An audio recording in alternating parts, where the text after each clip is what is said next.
baru pun dia mau, hak saya pun dia mau. Mana boleh? Sebab tu dirobohkan. Ni anak Tan Sri, Wah mau kasih lu tahu. Ini Sanusi. Wah sudah kasih 8 tapak kuih balu beliha. Sebelum ini talak. Sekarang waktu wah jadi kerajaan sulala. 8 tanah kuih diberi oleh kerajaan kita ni.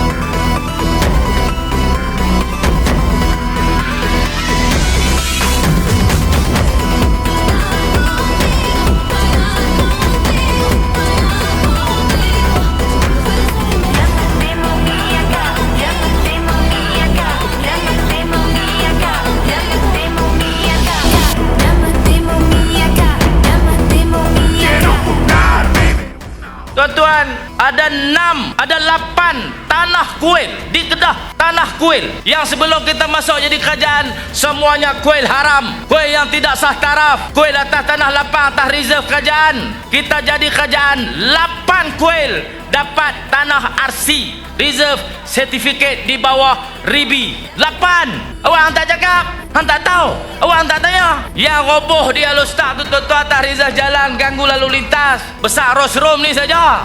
Ni besar rosrom ni. Tokoh hak dia pabila tak tu baru tinggi lutut. Kalau tak roboh tuan-tuan tinggi pokok lah. Ada sebuah kerajaan, ada peraturan, ada undang-undang. Tak boleh buat suka ikut suka lagu tu.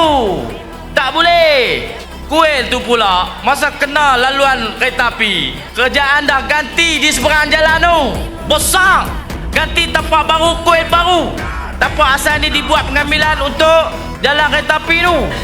Hak baru pun dia mau, hak asal pun dia mau. Mana boleh? Sebab tu dirobohkan. Itu jadi satu berita besar bahawa PAS kalau jadi kerajaan akan merobohkan rumah ibadat penganut agama lain. Tuan-tuan sekalian, ni anak Tan Sri, Wah mau kasih lu tahu. Ini Sanusi. Wah sudah kasih 8 tapak kuih balu beliha. Sebelum ini talak. Sekarang waktu wah jadi kerajaan sulala. 8 tanah kuil diberi oleh kerajaan kita ni. Kuil yang sedia ada dilegalkan, disah tarahkan di bawah jawatan kuasa RIBI. Oi, dia ingat kita tak kerti jadi kerajaan. Seperti yang baru-baru ini viral, video MB Sanusi dimuat naik berkenaan pemberian tanah kepada kuil haram yang didirikan di atas tanah kerajaan negeri Kedah. Tujuan asal video ini dimainkan di sosial media tak lain tak bukan apabila melibat dua penyokong parti politik.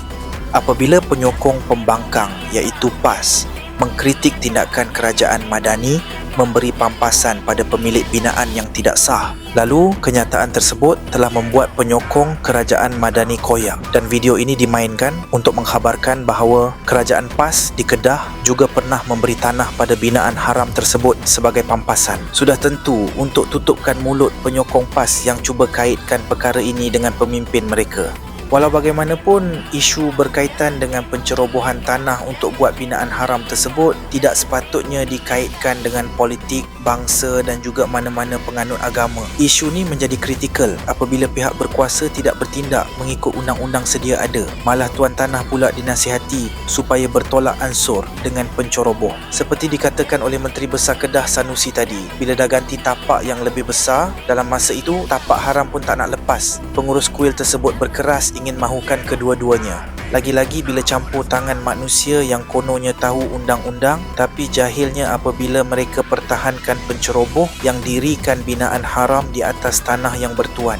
Jadi berbalik pada isu ini, ya, betul video ini adalah video tulen yang diucapkan oleh MB Kedah pada 2023. Video yang kami kongsi ini adalah sebahagian dari video penuh yang sedang tular di media sosial. Mungkin ramai yang terkejut bila mendengar pengakuan MB Kedah di dalam ucapan ini meluluskan kesemua kuil haram tersebut dengan pemberian tanah. Sehingga kan ada yang membuat jenaka jika nak selesaikan isu kuil haram yang sedang berlarutan ketika ini. Belajarlah pada Sanusi atau tiru sahaja bagaimana Sanusi lakukan. Beri sahaja pampasan seperti mana kerajaan Kedah buat. Kan senang. Komen-komen seperti ini berlegar di media sosial. Terdapat juga ada yang kata sepatutnya perhimpunan garah perlu diadakan di Kedah kerana Kedah banyak memberi pampasan pada kuil haram yang dibina di atas tanah kerajaan negeri.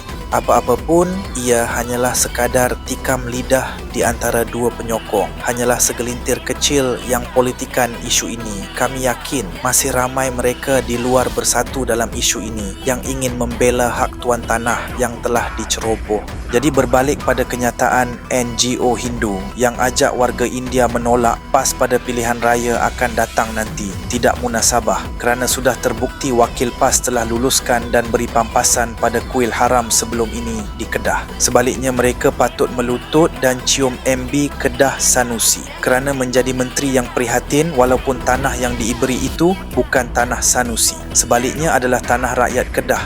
Jadi ramai orang Hindu tak tahu bahawa kerajaan Kedah di bawah MB Sanusi telah melakukan usaha yang murni untuk selesaikan masalah kuil haram. Jadi tidak hairan kalau netizen kata nak belajar selesai isu kuil dan binaan haram, bolehlah belajar pada Sanusi. Memang betul, ramai terkejut bila tengok balik video ni. Kami pun tak percaya siapalah yang rajin cari balik video lama ni untuk kongsikan pada orang ramai. Antara kenyataan penting Sanusi di dalam video ni juga adalah dari hasil selidikan pembantu dia. Mereka dapati bahawa kuil haram ini mempunyai sindiket, iaitu sindiket ampun dosa orang lain dan ambil wang. Disebabkan itu makin hari makin bertambah besar pembinaan kerana asyik dapat wang tersebut. Tokoh hak depa letak tu baru tinggi lutut. Kalau tak roboh tuan-tuan tinggi pokok ah. Memang ada sindiket dalam mendirikan kuil-kuil ni. Saya tahu saudara Komeresen pegawai khas saya, penyiasat semua ni ada amalan tertentu. Sami-sami ni dia pergi buat kuil, ada penganut yang nak tebus dosa, mai bagi duit kat dia. Maka kuil tu makin hari makin besar pasal duit dok mai. Ngaku silap lah tebus dosa ke. Maka didirikan kuil-kuil haram ikut suka ni. Tuan-tuan sekalian, ada sebuah kerajaan, ada peraturan, ada undang-undang. Tak boleh buat suka ikut suka lagu tu. Okey, so jadi semua dah dapat maklum. Sebab itulah berleluasa kuil yang dibina sesuka hati di mana-mana. Jika dihempuskan, maka hilanglah mata pencarian SAMI tersebut. Jadi sampai di sini saja perkongsian kami untuk kali ini. Untuk sahkan bahawa video ini memang wujud, iaitu video Sanusi akui beliau telah luluskan kuil haram tersebut dan beri pampasan tanah sebagai ganti. Terima kasih kepada anda yang tonton sampai tamat video ini. Kami sangat hargai anda kerana bersabar mendengar. Kami doakan semoga anda sentiasa sihat.